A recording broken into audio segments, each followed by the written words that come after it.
I wanted to open up a conversation on mental health with having Crohn's disease and how hard it can be.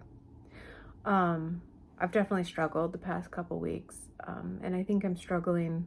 I know I'm struggling all the time. I'm just not admitting it to myself that it's just really hard, so much, people don't understand this, but so much of life that we were living before is taken away from us. And I always say this, especially for me. I know there's some people out there with Crohn's that didn't have an emotional attachment to food. And this is like really hard to talk about. It's hard to be open and honest about myself and my situation. But like, I know it's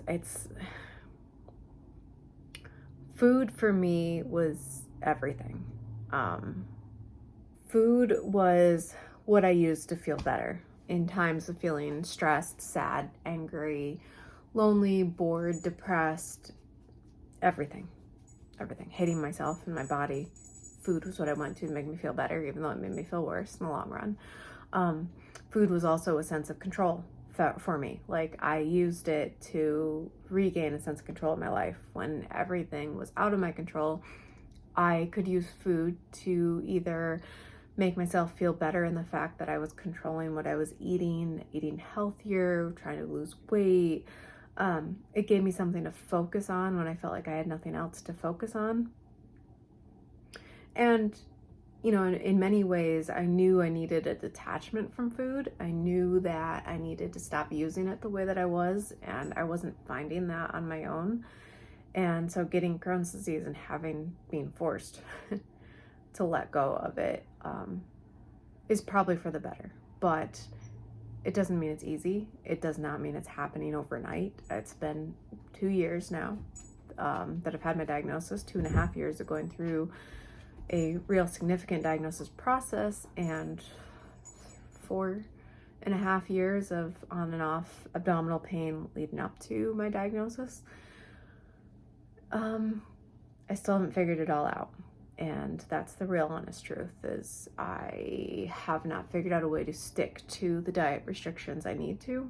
I am not currently on any medication, and I am failing my disease and my body. And so I'm trying to come to terms with that.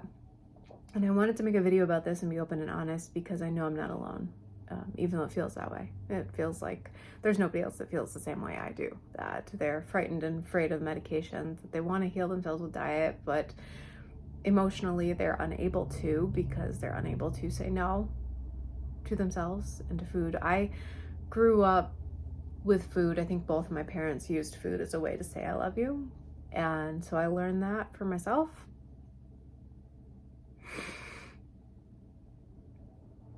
Saying no to food means saying no, you're not good enough.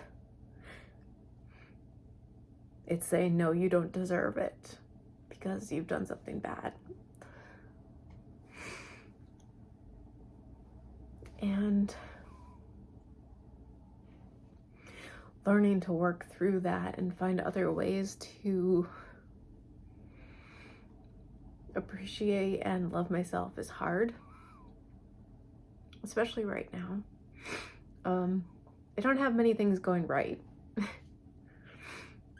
in my life. It feels like every decision I've made the past 5 years has been the wrong one. 5.5, 6 years almost. And I'm not going to go into too many specifics. I like to be open and honest, but there's certain things I can't be open and honest about. But, like buying the wrong house. It's a silly, fairly small one, but factors into daily stress and havoc. So then it's like, okay, so what do you do? Figuring out why I feel this way and stop avoiding it is one of them. Trying to really delve into it, journal and understand myself. And journaling is a process that, if done right, is a great tool. If done wrong, can be extremely useless. And so journaling is a matter of trying to understand yourself and why you think the way you do and your thought processes. And the first step is to look at those things without judgment, without overanalyzing. It's just to understand. Really, that's it. You just understand it. And then you can go into changing your habits, changing your thought patterns from there, which is really hard. But yeah, I'm trying to find different ways to cook without the traditional, methods. For me, I was raised using cream of chicken soup in a chicken and biscuits recipe, and it's like, how do I change that and still have it taste good? Because if it doesn't taste good, then I feel like I'm beating myself up and I'm mad at myself and I hate myself, and I have to still love food and also heal myself. So where I'm at right now is the past 2 to 3 weeks, I have been eating poorly. And it's starting to create a lot of symptoms, a lot of pain. I have a stricture in my ileum, and right above that, there's a lot of inflammation because the stricture is restricting. And the intestines above that are getting really irritated, and I'm starting to be able to really feel it. And then my intestines on my other side, I'm having a lot of pain over there too. And so now I'm on a clear liquid diet, put myself on a clear liquid diet for a few days, which is really hard to stick to. I haven't been able to stick to it I've been wanting to stick to it for a few days, but I haven't been able to until today. I've decided it's it. Like, I have to today. I have no other choice. So that's where I'm at, like right now with food wise, my disease and my mentality. I did pick up a book. I'm sure a lot of you have heard of Danielle Walker. She has a website called Against All Grain. She has ulcerative colitis, which is different than Crohn's, and the treatment, diet-wise, medical-wise, everything, are 2 different treatments. If you have small bowel Crohn's, your diet needs are different than somebody with ulcerative colitis or colonic Crohn's. And I can go into more about that if you have questions. If you want to learn more, I can do another video on how those diets are different. And so normally I don't follow people with ulcerative colitis because I have small bowel Crohn's, and it's a whole different disease. It's a whole different process. Everything's different.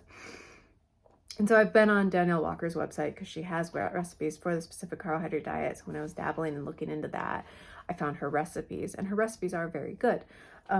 But again, it's against all grain, and I'm not. And no matter what, I can't just eat almond flour and coconut flour. I need, the rice flour is a great substitute, but I also am eating gluten, and I do think it's okay to eat gluten. I think yeast, going back to the whole yeast theory, yeast is the problem.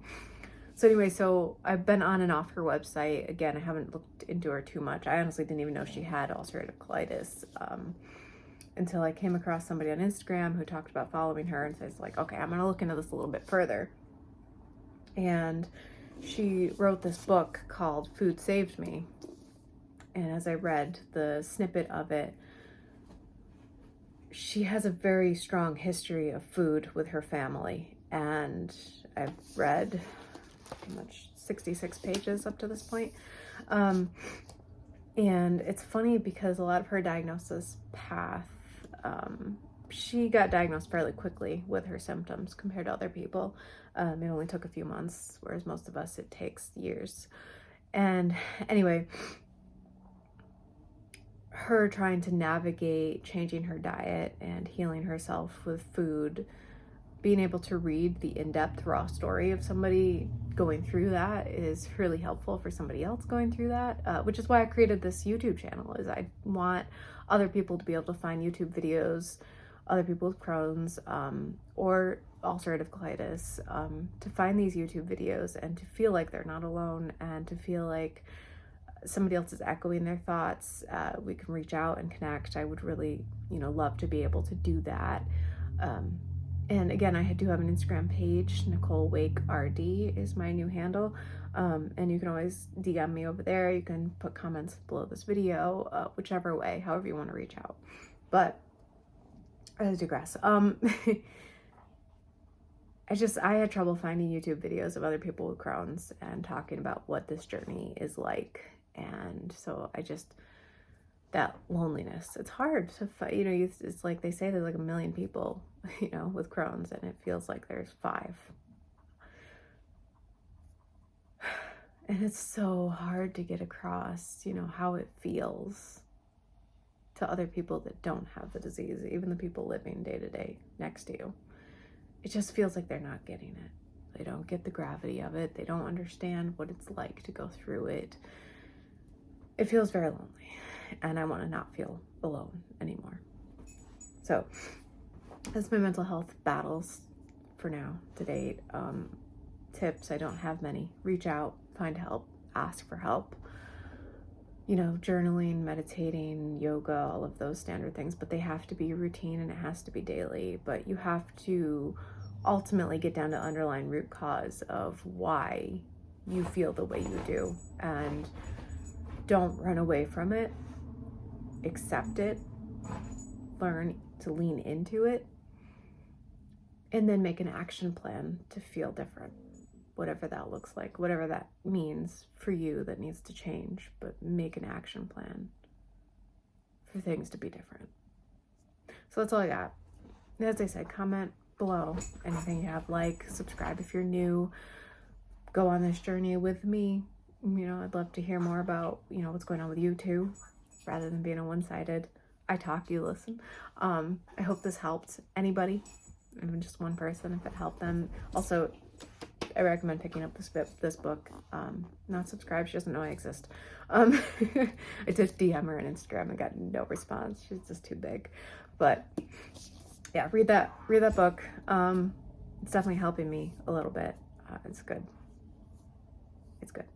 So anyway, I look forward to speaking with you next time.